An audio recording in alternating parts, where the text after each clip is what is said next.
Good afternoon, class. Here's module 3 covering chapter 6 and 7. Chapter 6, normal probability distribution. Chapter 7, estimating parameters and determining sample sizes.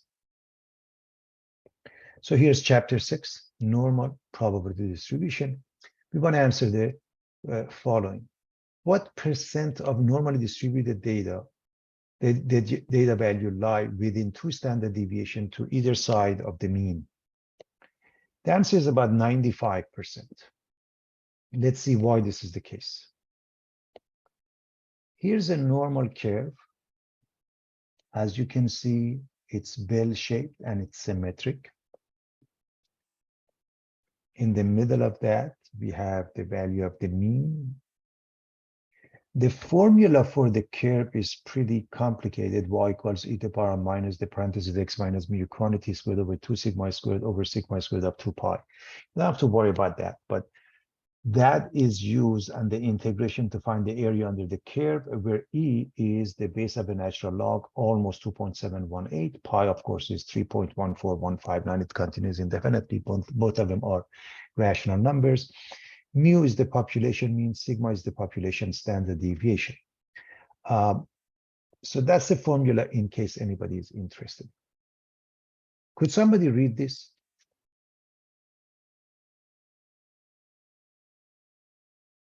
The normal distribution curve is bell-shaped. The mean, median, and mode are equal and located at the center. Normal distribution curve is unimodal. It has only one mode. The curve is symmetrical about the mean. The curve is continuous. There are no gaps or holes. The curve never touches the x-axis.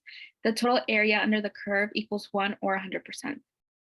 Perfect. So what we are dealing with is a normal curve where the area under the curve represents the probability, the total probability. Therefore, it's totally equal to 1. And because of the symmetry on each side is 0.5.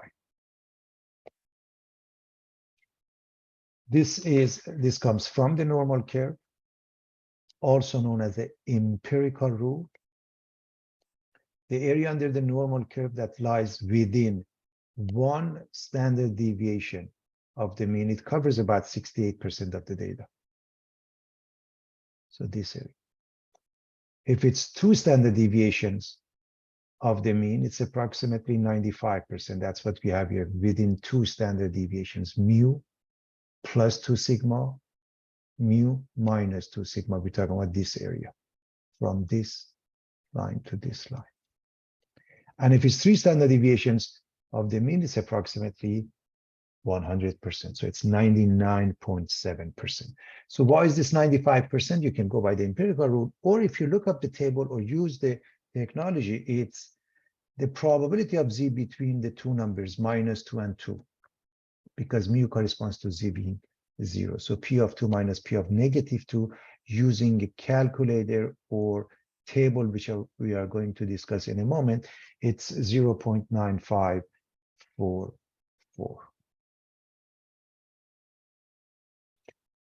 All right, part B, for a continuous random variable, the probability of a single value of x, it's always 0. A single value doesn't cover any area under the curve. Remember, the total area under the curve represents the total probability. And a single line has a 0 thickness, doesn't cover any area. The parameters of any normal distribution would be mu, the mean, and sigma, the standard deviation. Those are Greek letters. What are the values of the mean and standard deviation for SND, standard normal distribution, short SND? Mu is 0, sigma equals 1.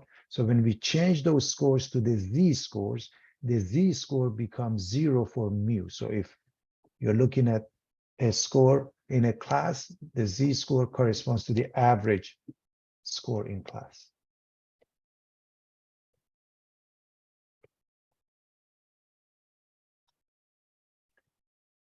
We want to find the value of the z for a standard normal distribution such that the area in the left tail is 0.05. You can use the table, you can use the technology, but here's how you would do it in general. So you have a normal curve, roughly, you do the graphing and you have a 0.05, the area on the left. Here's the table. We have the table in some cases for negative values, in some cases for the positive values, and in some text, they just use the positive value because it's symmetric, it's easily doable. And we continue. Furthermore, we are looking for the area of 0.05 within the table, not the left column or the top row.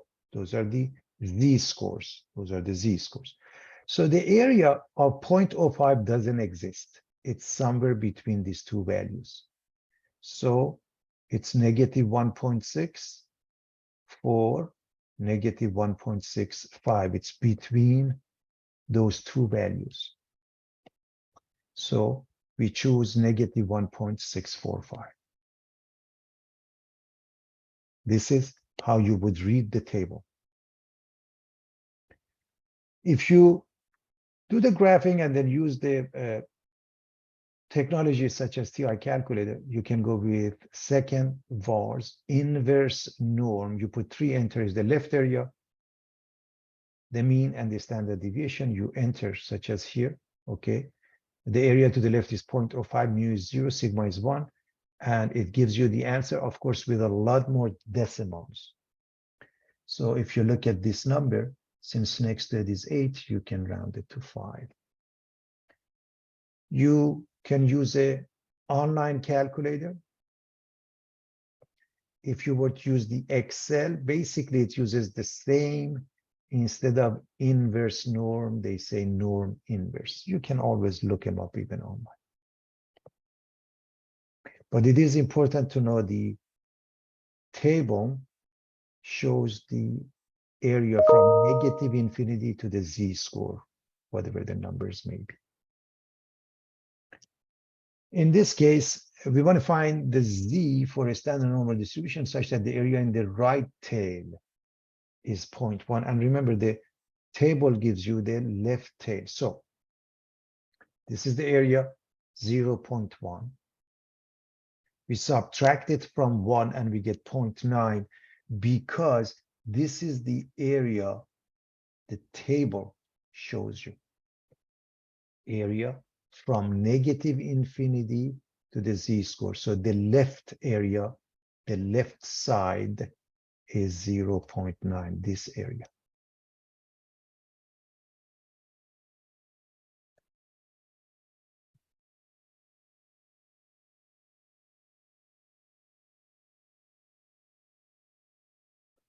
So this area is 0.9.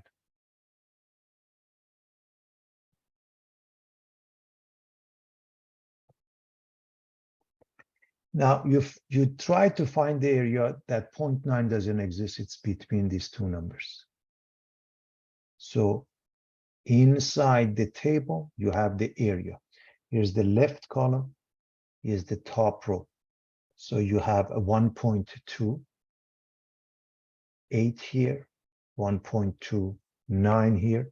It's somewhere in between. So 1.28, 1.29. So you can go with 1.285 roughly. If you were to do it by technology, you put 0.9, not 0.1. Mu is 0, sigma is 1, and you have the answer.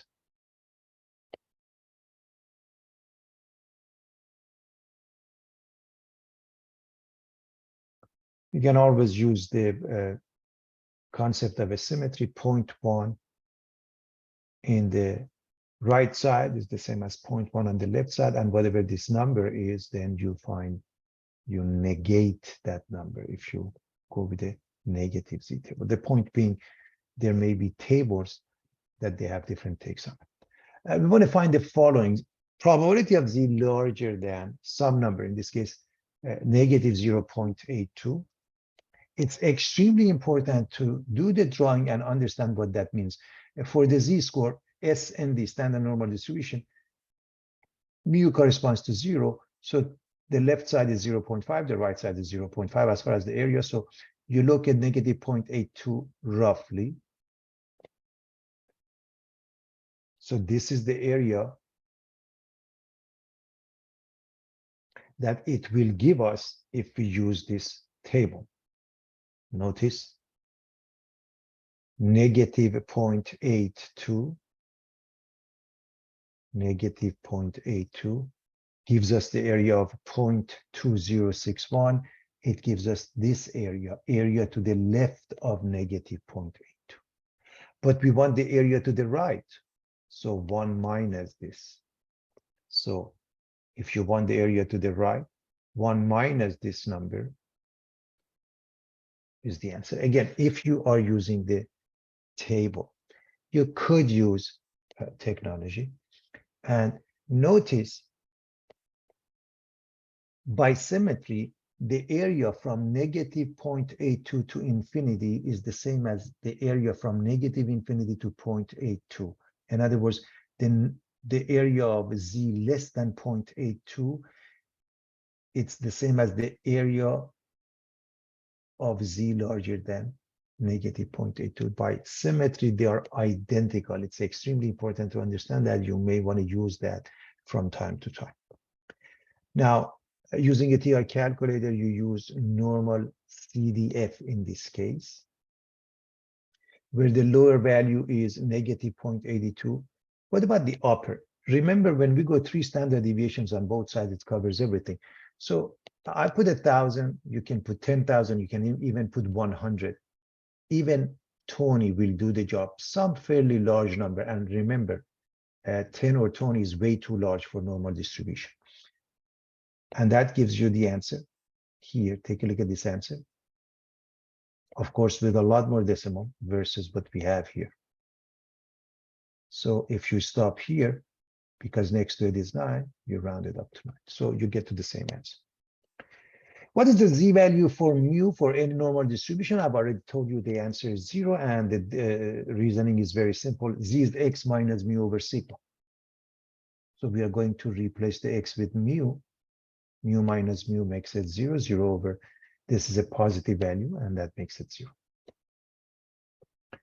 Usually, the normal distribution is used as an approximation to binomial distribution when, well, in some texts, they go with NP and NQ large. How large is large? Larger than or equal to 5. In some texts, for example, even in MOM, my open math, we go with number 10. So when the product of NP and NQ are large, then you can approximate it easily.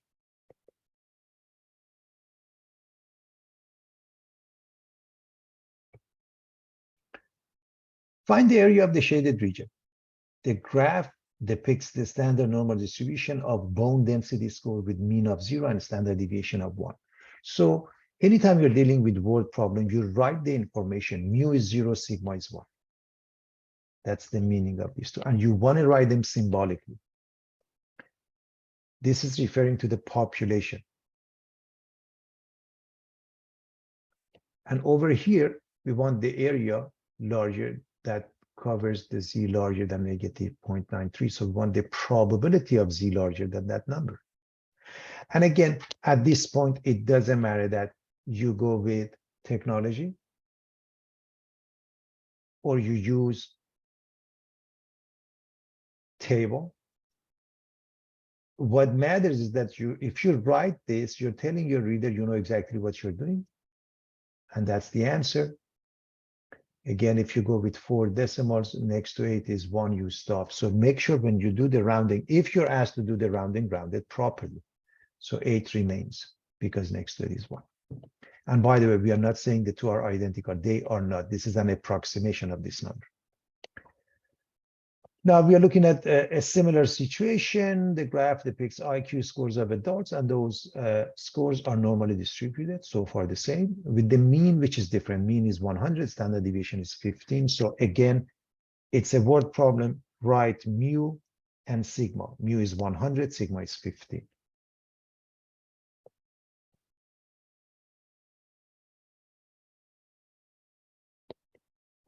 we want the probability to be between these two numbers, 106 and 132. It's a good practice. This is a normal distribution. We are going to go with SND, standard normal distribution. That means we're going to find the z-score using x minus mu over sigma. And we know mu, we know sigma. So what is x? You put 106, gives you 0.4. 106 gives you 0.4. You put 132, gives you 2.133. So this is normal distribution. Now, 106 changes to 0.4. 132 changes to 2.133. This is standard normal distribution. So if we were to write this next to it, you would write, this is normal distribution. This is standard normal distribution. Because normally, if we go with the table, we have access to SND. So from the table or technology, you find the area all the way to this number minus the area all the way to this number. So the area all the way to 2.133 is 0.9834, and all the way to 0.4 is 0.6554. You subtract this one from the other one, and you have the answer. By the way, you should recognize right now this in the middle, okay? It's 100, and this is the area which is clearly less than 0.5.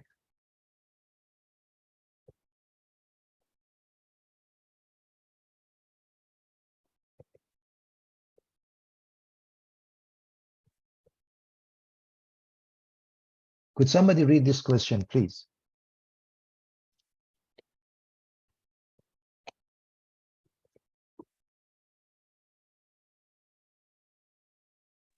Assume that a randomly selected subject is given a bone density test. Those test scores are normally distributed with a mean of 0 and a standard deviation of 1. A. Find the probability that a given score is between negative 2.13 and 3.77 and draw a sketch of the region. Perfect. So first we write the given mu is 0, sigma is 1. We are dealing with SND, standard normal distribution. Here's the rough sketch. Doesn't have to be perfect. So we are interested in finding the area between the two numbers.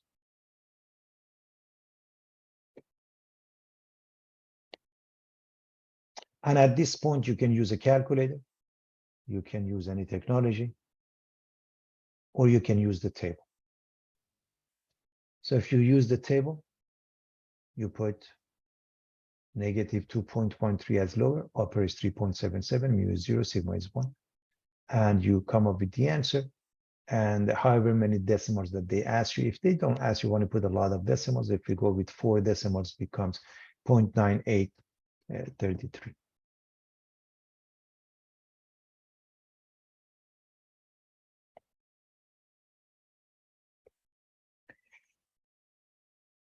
Draw a graph and find P19 stands for the 19th percentile. This is the bone density score, separating the bottom 19% from the top 81%. Anytime you have a question like this, the very first thing you do is you do the drawing. So the area is 0.19 because it says 19th percentile. So what we need to find is the z-score. And so it's important to either use technology or the table. So if you go with the technology, with the table, area of the left is 0.1922 because it doesn't have precisely what you want. Almost, you can never get the number that you're looking for. So 0.1922 corresponds to this z-score. I'm assuming by now everybody can read the table. 0.1894 corresponds to the z-score of negative 0.88. So as you can see, 0.19 is not there. This one is less than 0.19. This one is more than that. So from the z table, this is closer. You go with that or you go between these two numbers. Class, between these two numbers, you look at this number and you add a 5 after that, minus 0.875. So I want you to see how we go in between this number and this number. If you want to go in between, all you have to do for the number 5 here, which means you are adding 0.005. In fact, because it's negative, you're subtracting in essence. All right, what if we go with the technology?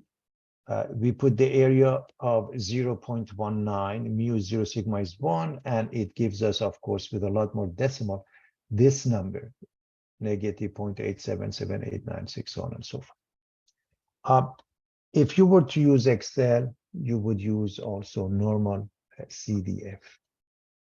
And you remember for negative infinity, because this goes from negative infinity all the way to positive infinity, you don't have to use negative. You can use even negative 1000, negative 100. For the infinity, you can use 100, 1000. That's good enough. They use a bigger or smaller number, but you don't need to. 3 out of 8 drinkers acquire the habit by age 12. If 300 drinkers are randomly selected using normal approximation to the binomial distribution, find the probability that exactly 100 acquire the habit by age 20. Well, again, you read the question, you have to write the information. The very first thing we notice, this is a binomial distribution because there are 2 outcomes, and you either become a drinker or not, and n is 300, and 3 out of 8, p is 3/8. So it becomes a habit or it doesn't become a habit. N is 300, p is 3 out of 8, and 3/8 is 0.375. So if it's a binomial distribution, quickly q is 1 minus p. And we remember all these formulas available to you from the formula sheet. P of x is n factorial over x factorial times n minus x factorial times p to the power of x times q to the power of n minus x. This is the binomial distribution where mu is np, sigma is square root of npq, and q is 1 minus p. So first we can find q 1 minus p, which is 5/8 or 0.625. We have to calculate the np and nq. They both become very large, a lot larger than 10. And the reason we do that, because we want to use normal approximation to binomial distribution. Because we want to use that, we want to make sure that we have the situation so it's doable. Because the 2 numbers are larger than 10, we can do that. So the binomial distribution is asking for probability of x equals 100. BD short for binomial distribution. Now, to go to normal distribution, we have to add and subtract 0.5, which is called continually correction factor or continuity correction factor. I'm going to discuss that in a moment for you in the next page. But for now, that means you're going to add and subtract 0.5. And the reason is very simple. If you want to go with the normal distribution class, this value will be 0 because the probability of a single point for any continuous random variable becomes 0, and normal distribution is continuous, whereas binomial distribution is not. So you have to make up some area. Any number will do it, but normally statisticians, they use 0.5. So this is binomial distribution. This is ND normal distribution. And now we want to go to SND, standard normal distribution, which means we want to go to Z, so we'll be able to do the table or technology for that matter. And so with that being the case, we need to calculate mu, sigma, and then Z, which is x minus mu over sigma. So first thing first, mu has been calculated already. Sigma is square root of NPQ. So again, that's why you write the given, so it makes life easier. So N 300, P 3/8, and Q was calculated as 0.625 or 5/8. So we have mu and sigma. Now we know Z is X minus mu over sigma. So for 99.5, we plug it in here, minus 112.5 over 8.3853. It's a good practice to carry many decimals here. It is ultimately at the end that you do the rounding. Now, not in between, you carry many decimals if you want to come up with the correct answer. So 99.5 corresponds to negative 1.5503 in SND. And I hope you see that it makes sense because this number is less than mu. So it has to be negative. This number is less than mu also. This becomes negative too. So right here, instead of 99.5, now we're going to put 100.5. And that gives us the different answer. So corresponding to 99.5, we have this number. Corresponding to 100.5, we have this number. ND becomes SND, standard normal distribution. And X, which was between these two numbers, now Z is between these two numbers. I highly recommend you graph. So locate these two numbers. So this is the area we are looking for. Using technology, we find the area all the way to this number minus the area to this number. So this one on the right, this point is negative 1.43, and this point, this left end point is negative 1.51. And we end up with 0.0764 for this number and 0.0606 for this number. The difference is this. And this is how we got from binomial distribution to normal distribution to standard normal distribution if you want to do it by hand. You can do it with the technology as follows.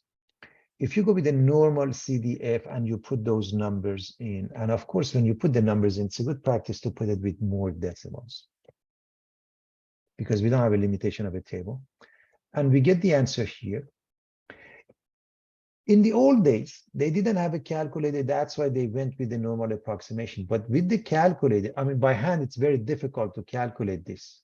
By hand, it's very difficult to calculate this with the binomial distribution.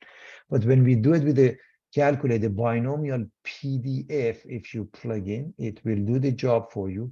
Now, what I want you to look at, this is the number we got from normal CDF. This is the number we got from the binomial PDF. And this is the number that we got from the table. This is using the table. As you can see, they're almost all the same. The point being, you may end up with an answer which may be slightly different than what the exam tells you, but you have to show work and you can get full credit easily. Now, we're going to continue with the same question, and in part B of the same question, it says, okay, at least find the probability that at least 125 acquired the habit by age 20. And again, everything that we have from the previous page, N, P, Q, and then in the previous page, we calculated the values for mu as well as sigma. So we're going to write those. And so the binomial distribution says X is larger than or equal to 125. So I want to make sure we understand that what binomial distribution is telling us.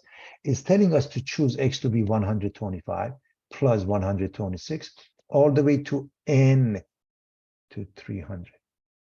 And that's why, this is exactly why nobody wants to use that methodology, especially when it was done by hand and they would do it approximation. Now, from a binomial distribution, we are going to go to a normal distribution, which means we need a 0.5 continually correction factor.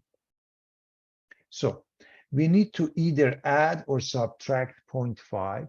So first I want to tell you which one we do, and then the concept of the continually correction factor is explained here.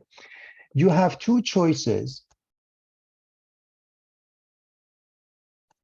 If you said X for normal distribution, probability of X larger than 124.5 versus the probability of X larger than 125.5, because the question is which one do you use?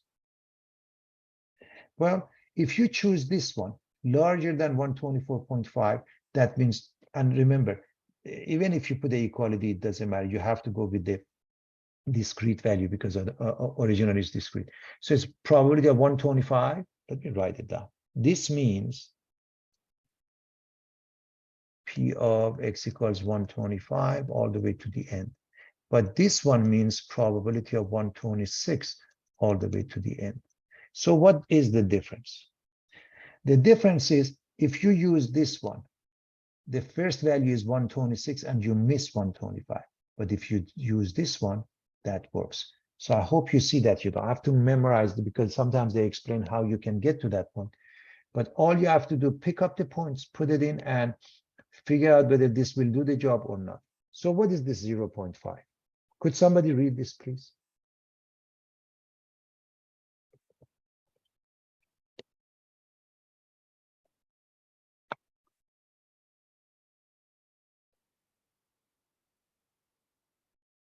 Use a continuity correction factor of 0.5. The continuity correction factor is applied with a continuous probability distribution, is used for approximating a discrete probability distribution, acts like a bridge between the continuous normal distribution and the discrete binomial. Perfect. So the point being, binomial distribution is discrete. Normal distribution is continuous. And you remember the probability of a single value is 0. That's why we need this continuity correction factor. Now we want to go from normal distribution to SND, standard normal distribution. So we're going to use Z equals X minus mu over sigma. And we're going to replace the X with 124.5. Mu and sigma are here.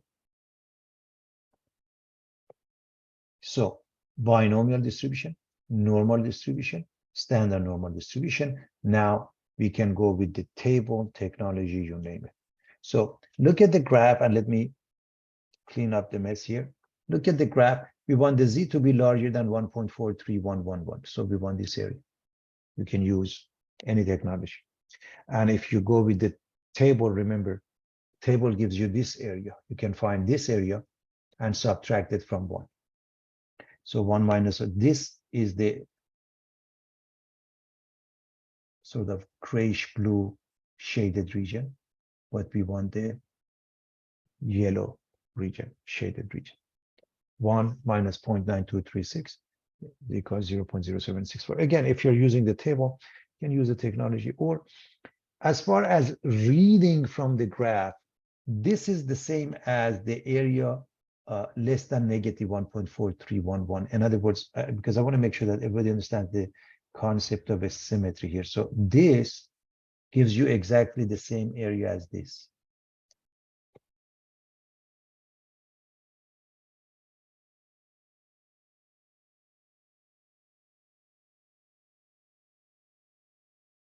Okay, so this area is the same as this area. Again, this is in case you're using a table and you want to use the concept of a symmetry.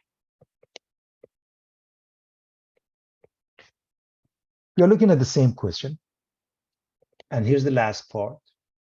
At most, 165 acquired the habit by age 20. Remember, we had the exact amount. We had the at least. Now we're going to have an at most. And I want to make sure that we understand. So let's write the meaning of at most, probability of X less than or equal to 165. So what does it mean? From number 165 all the way to 0. This is the meaning of it. So what matters is the endpoint. You don't want to miss that. So you're going to ask yourself, am I changing this to 164.5 or 165.5, that 0.5 continuity correction factor? The reason is that because we're going to go from binomial distribution to normal distribution.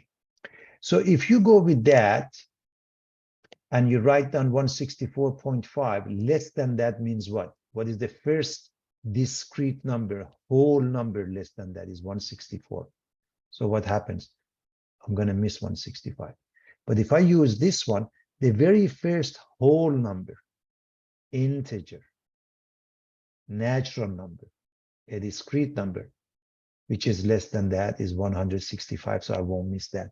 Because of that, we are going to use 165.5. And notice we have an equality here. Over here, whether you put the equality or not, it makes no difference. And the reason is very simple.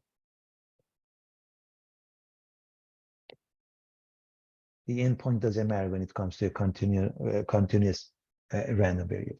So we have a normal distribution. We're going to go to SND, standard normal distribution, with the help of z equals x minus mu over sigma, where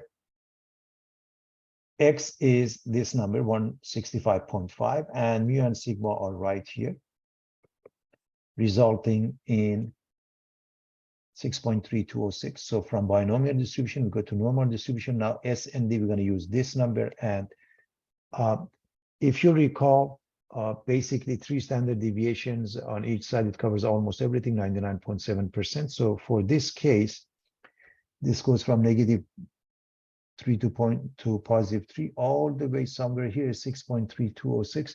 It's almost 100%. The table, when the number is above 3.5, uses 0.9, and it uses 4 decimals. If you're using a calculator, you will get a different answer, but it is absolutely up to you. As long as you understand what you're doing, it's completely fine.